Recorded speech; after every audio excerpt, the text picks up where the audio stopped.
தற்போது கிடைத்துள்ள அண்மை செய்தியாக பார்த்து வருகிறோம். கோவை மாவட்டத்தில் நபிகள் நாயகம் பிறந்த நாள் விழாவான மிலாது நபி உற்சாகமாக கொண்டாடப்பட்டு வரும் நிலையில் 1,00,000 பேருக்கு தடபுடலாக பிரியாணி விருந்தானது ரெடியாகி வருகிறது. இது குறித்தான கூடுதல் விவரங்களோடு இணைகிறார் நமது செய்தியாளர் ஞானசேகரன். வணக்கம் ஞானசேகரன், கூடுதல் விவரங்களை பதிவு செய்யலாம். வணக்கம் சிந்து.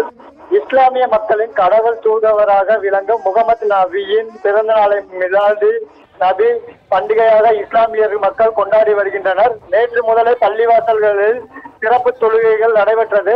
அதன்படி கோவை மாவட்டத்தில் மிலாது நபி விழா உற்சாகமாக கொண்டாடப்பட்டு வருகிறது. இஸ்லாமிய மக்கள் அனைவரும் சிறப்பு தொழுகை மேற்கொண்டு பின்னர் ஒவ்வொருக்கொருவர் இனிப்புகளை வழங்கி மிலாது நபி வாழ்த்துக்களை பரிமாறிக்கொண்டனர்.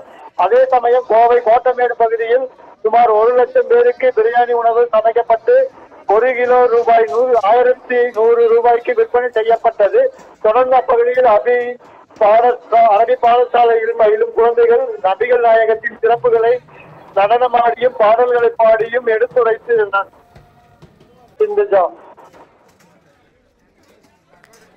கூடுதல் விவரங்களை வழங்கியமைக்காக நன்றி ஞானசேகரன்.